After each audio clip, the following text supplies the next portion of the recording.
ओम शांति। आज 15 जनवरी 2026 के बाबा के मधुर महावाक्य सुनेंगे। बाबा बोले, मीठे बच्चे, तुम्हारे मुख से कभी भी है ईश्वर, हे बाबा शब्द नहीं निकलना चाहिए। यह तो भक्ति मार्ग की प्रैक्टिस है। प्रश्न, तुम बच्चे सफ़ेद ड्रेस पसंद क्यों करते हो? यह किस बात का प्रतीक है? उत्तर, अभी तुम इस पुरानी दुनिया से जीते जी मर चुके हो, इसलिए तुम्हें सफ़ेद ड्रेस पसंद है। यह सफ़ेद ड्रेस मौत को सिद्ध करता है। जब कोई मरता है तो उस पर भी सफ़ेद कपड़ा डालते हैं। तुम बच्चे भी अभी मरजीवा बने हो। ओम शांति। रूहानी बाप बैठ बच्चों को समझाते हैं रूहानी अक्षर, न कह सिर्फ बाप कहें तो भी ठीक है। बाप बैठ बच्चों को समझाते हैं, सब अपने को भाई भाई तो कहते ही हैं, तो बाप बैठ समझाते हैं बच्चों को। सभी को तो नहीं समझाते होंगे, सब अपने को भाई भाई कहते ही हैं। गीता में लिखा हुआ है, भगवान उवाच। अब भगवान उवाच किसके प्रति? भगवान के हैं सब बच्चे। वह बाप है तो भगवान के बच्चे सब ब्रदर्स हैं। भगवान ने ही समझाया होगा, राजयोग सिखाया होगा। अभी तुम्हारी बुद्धि का ताला खुला हुआ है। दुनिया में और किसी के भी ऐसे ख्यालात नहीं चल सकते। जिन जिन को संदेश मिलता आ जाएगा, वह स्कूल में आते जाएंगे, पढ़ते जाएंगे, समझेंगे प्रदर्शनी तो देखी, अब जाकर कुछ ज़्यादा सुने। पहली मुख्य बात है ज्ञान का सागर पतित पावन गीता ज्ञानदाता शिव भगवान उवाच। पहले उनको यह पता पड़े कि इन्हों को सिखलाने वाला अथवा समझाने वाला कौन है। वह सुप्रीम सोल ज्ञान का सागर निराकार है। वह तो है ही सत्य, ट्रूथ। वह सत्य ही बताएंगे। फिर उसमें और कोई प्रश्न उठ नहीं सकता। पहले तो इस पर समझाना है हमको, परम पिता परमात्मा ब्रह्मा द्वारा राजयोग सिखलाते हैं। यह राजाई पद है, जिसको निश्चय हो जाएगा कि जो सबका बाप है, वह पारलौकिक बाप बैठ समझाते हैं, वही सबसे बड़ी अथॉरिटी है। तो फिर दूसरा कोई प्रश्न उठ ही नहीं सकता। वह है पतित पावन, तो जब वह यहाँ आते हैं तो जरूर अपने टाइम पर आते होंगे। तुम देखते भी हो, यह वही महाभारत लड़ाई है। विनाश के बाद फिर वाइसलेस दुनिया होनी है। यह है विशेष दुनिया। यह मनुष्य नहीं जानते कि भारत ही वाइसलेस था। कुछ भी बुद्धि चलती नहीं। गाड्रेज का ताला लगा हुआ है, उसकी चाबी एक बाप के पास ही है, इसलिए उनको ही ज्ञानदाता दिव्य चक्षु विधाता कहा जाता है। ज्ञान का तीसरा नेत्र देते हैं। यह किसको पता नहीं है कि तुमको पढ़ाने वाला कौन है। दादा समझ लेते हैं, तब टीका करते हैं, कुछ ना कुछ बोलते हैं। इसलिए पहली बात ही यह समझाओ। इसमें लिखा हुआ भी है, शिव भगवान वाच। वह तो है ही ट्रुथ। बाप समझाते हैं, मैं पतित पावन शिव हूँ। मैं परम धाम से आया हूँ इन सालिग्रामों को पढ़ाने। बाप है ही नॉलेजफुल, सृष्टि के आदि मध्य अंत का राज समझाते हैं।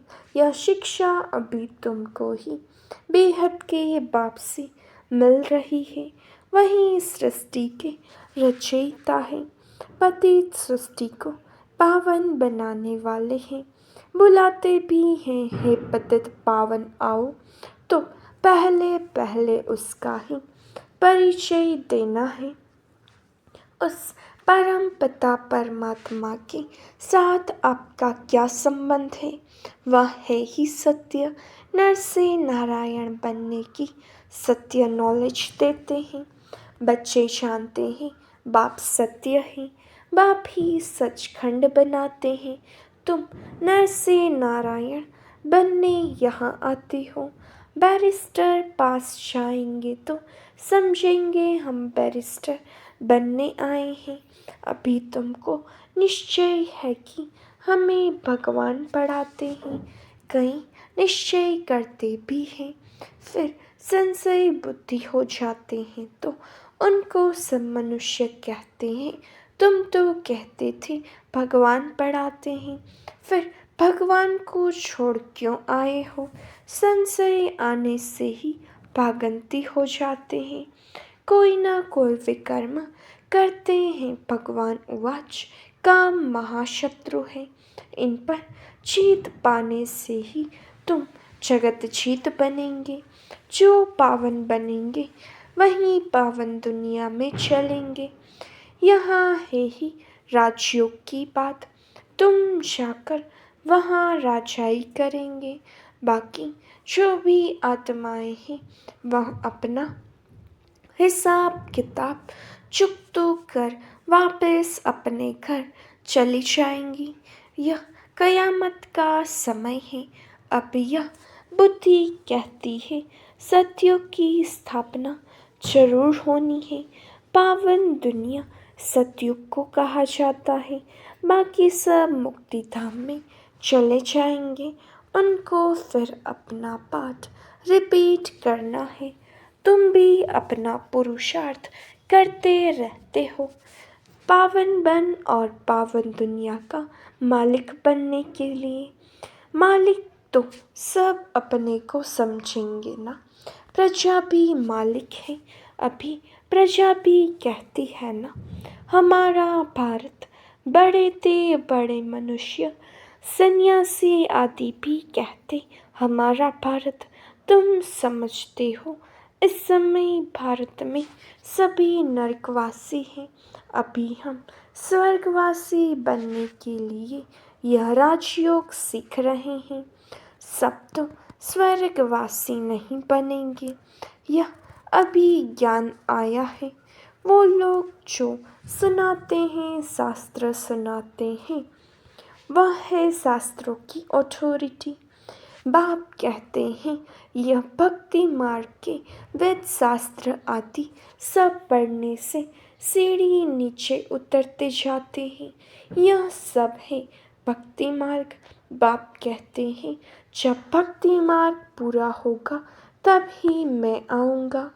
मुझे ही आकर सब भक्तों को भक्ति का फल देना है। मेजॉरिटी तो भक्तों की है। सब पुकारते रहते हैं ना, हे गॉड फादर। भक्तों के मुख से ओ गॉड फादर, हे भगवान जरूर निकलेगा। अब भक्ति और ज्ञान में तो फर्क है। तुम्हारे मुख से कभी हे ईश्वर, हे भगवान यह अक्षर नहीं निकलेंगे। मनुष्यों को तो यह आधा कल्प की प्रैक्टिस पड़ी हुई है। तुम जानते हो वह तो हमारा पाप है। तुमको है बाबा थोड़े ही करना है। बाप से तो तुमको वर्षा लेना है। पहले तो यह निश्चय है हम बाप से वर्षा लेते हैं। बाप बच्चों को वर्षा लेने का अधिकारी बनाते हैं। यह तो सच्चा बाप है ना। बाप जानते हैं यह हमारे बच्चे हैं जिन्हों को हम ज्ञान अमृत पिलाएं, ज्ञान चिता पर बिठाई घोर नींद से जगाएं, स्वर्ग में ले जाता हूँ। बाप ने समझाया है आत्माएं वहाँ शांति धाम और सुख धाम में रहती है। सुख धाम को कहा जाता है वाइसलेस वर्ल्ड। संपूर्ण निर्विकारी देवताएं है ना, और वह है स्वीट होम। तुम जान गए हो कि हमारा होम वह है। हम एक्टर्स उस शांति धाम से आते हैं यहाँ पाठ बजाने। हम आत्माएं यहाँ के रहवासी नहीं हैं, वह एक्टर्स यहाँ के रहवासी होते हैं। सिर्फ घर से आकर ड्रेस बदल कर पाठ बजाते हैं। तुम तो समझते हो हमारा घर शांति धाम है, वहाँ हम फिर वापस जाते हैं। जब सभी एक्टर स्टेज पर आ जाते हैं तब फिर बाप आकर सभी को ले जाएंगे, इसलिए उनको लिबरेटर गाइड भी कहा जाता है। दुख हरता सुख करता है तो इतने सब मनुष्य कहाँ जाएंगे? विचार करो, पतित पावन को बुलाते हैं किस लिए? अपनी मौत के लिए। दुख की दुनिया में रहने नहीं चाहते हैं, इसलिए कहते हैं घर चलो। यह सब मुक्ति को ही मानने वाले हैं। भारत का प्राचीन राजयोग भी कितना मशहूर है। विलायत में भी जाते हैं प्राचीन राजयोग सिखलाने। वास्तव में हठयोगी तो राजयोग जानते ही नहीं, उन्हों का योग ही रॉन्ग है। इसलिए तुम्हें जाकर सच्चा राजयोग सिखाना है। मनुष्य को सन्यासियों की कफनी देख उन्हों को कितना मान देते हैं। बौद्ध धर्म में भी सन्यासियों को कफनी पहनी हुई देख उनको मानते हैं। सन्यासी तो बाद में होते हैं। बौद्ध धर्म में भी शुरू में कोई सन्यासी नहीं होते हैं। जब पाप बढ़ता है तब सन्यास धर्म स्थापन होता है। शुरू में तो वह आत्माएं ऊपर से आती हैं, उनकी संख्या आती है। शुरू में सन्यास सिखलाकर क्या करेंगे? सन्यास होता है बाद में, यह भी यहाँ से कॉपी करते हैं। क्रिश्चियन में भी बहुत है जो सन्यासियों का मान रखते हैं। कफनी की जो पहरवाइश है वह हठयोगी की है। तुमको तो घर बार छोड़ना नहीं है, न कोई सफ़ेद कपड़े का बंधन है, परंतु सफ़ेद अच्छा है। तुम भट्टी में रहे हो तो ड्रेस भी यह हो गई है। आजकल सफ़ेद बहुत पसंद करते हैं। मनुष्य मरते हैं तो भी सफ़ेद चादर डालते हैं। तुम भी अभी मर्जीवा बने हो तो सफ़ेद ड्रेस अच्छी है। तो पहले कोई को भी बाप का परिचय देना है। दो बाप हैं, यह बातें समझने में टाइम लेते हैं। प्रदर्शनी में इतना समझा नहीं सकेंगे। सतयुग में होता है एक बाप। इस समय तुमको 3 बाप हैं, क्योंकि भगवान आते हैं प्रजापिता ब्रह्मा के तन में। वह भी तो बाप है सबका, लौकिक बाप भी है। अच्छा, अब तीनों बाप से ऊंच वर्षा किसका? निराकार बाप वर्षा कैसे दे? वह फिर देते हैं ब्रह्मा द्वारा। इस चित्र पर तुम बहुत अच्छी रीति समझा सकते हो। शिव बाबा निराकार है और यह है Prajapita Brahma Adidev, great great grandfather. बाप कहते हैं मुझ शिव को तुम ग्रेट ग्रेट ग्रैंडफादर नहीं कहेंगे, मैं सभी का बाप हूँ। यह है प्रजापिता ब्रह्मा, तुम हो गए सब बहन भाई। पर स्त्री पुरुष हैं, परंतु बुद्धि से जानते हैं हम भाई बहन हैं।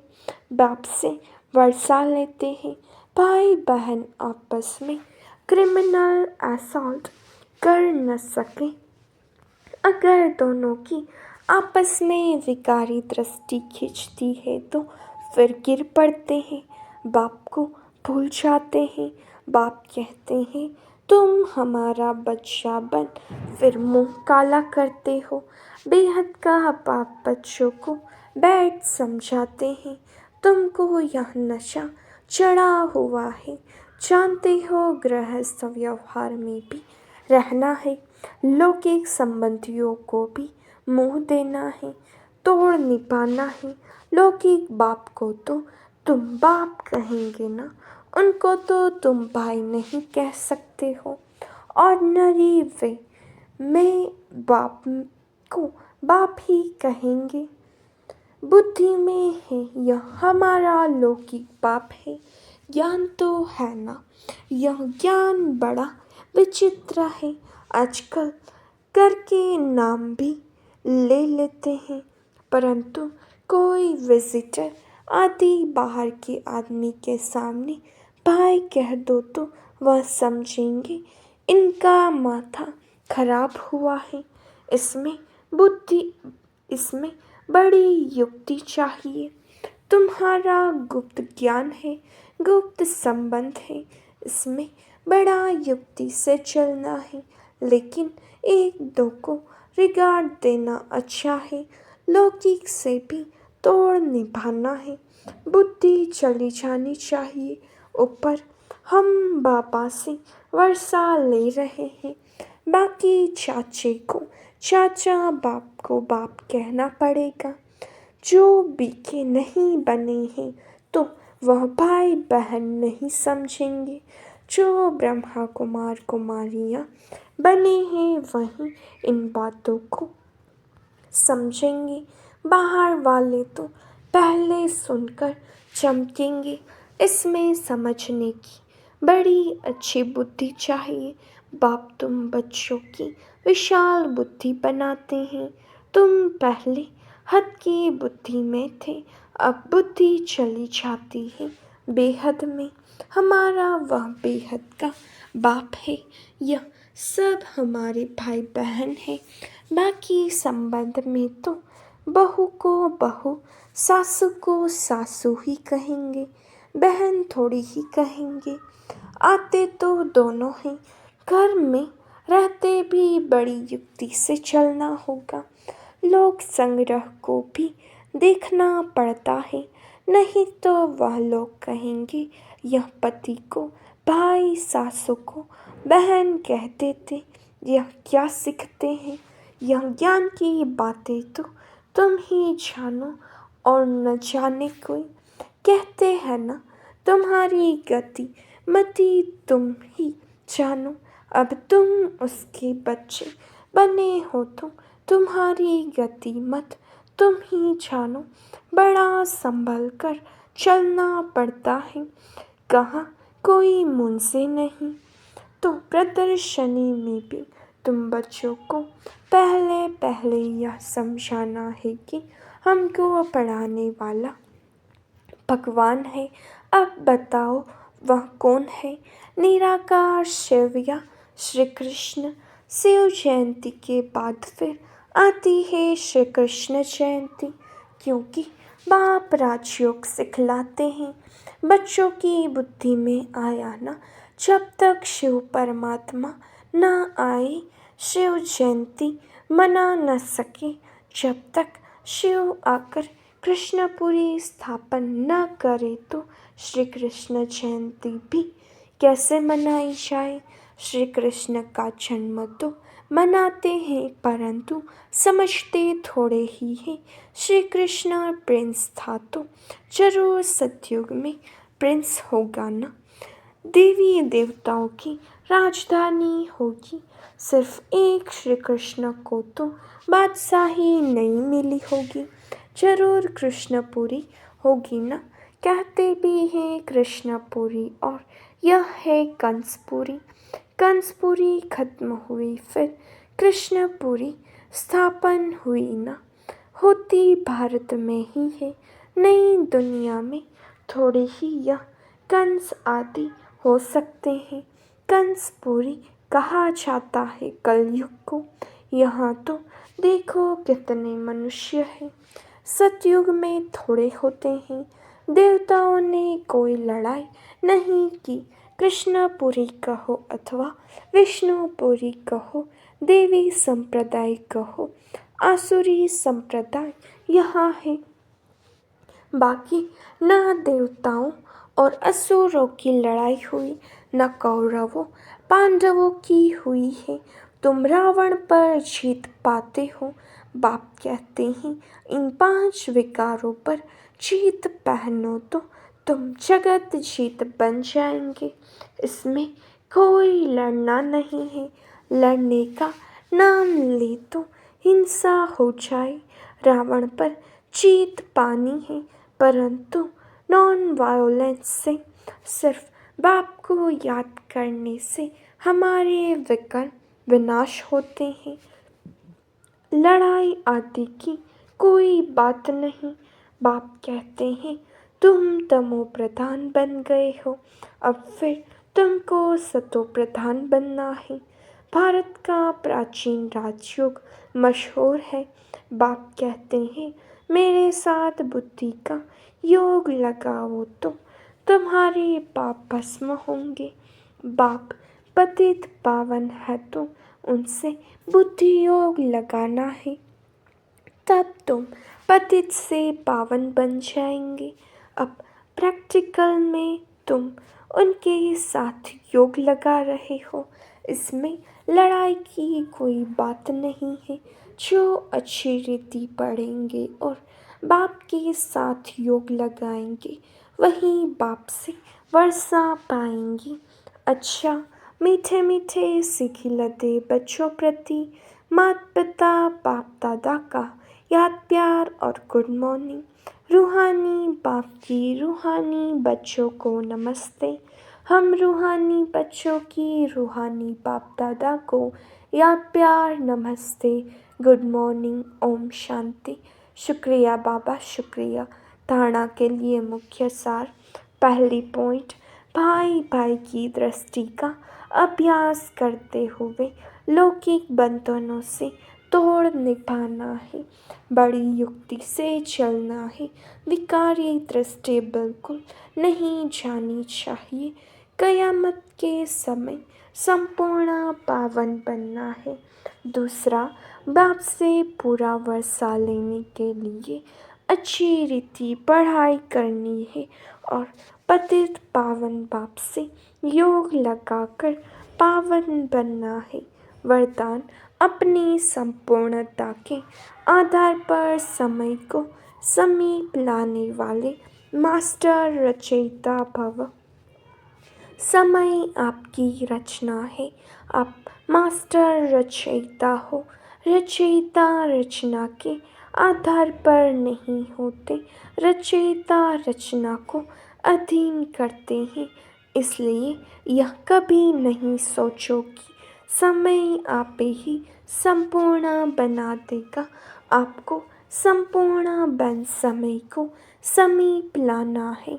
वैसे कोई भी विघ्न आता है तो समय प्रमाण जाएगा जरूर, लेकिन समय से पहले परिवर्तन शक्ति द्वारा उसे परिवर्तन कर दो तो उसकी प्राप्ति आपको हो जाएगी। समय के आधार पर परिवर्तन किया तो उसकी प्राप्ति आपको नहीं होगी।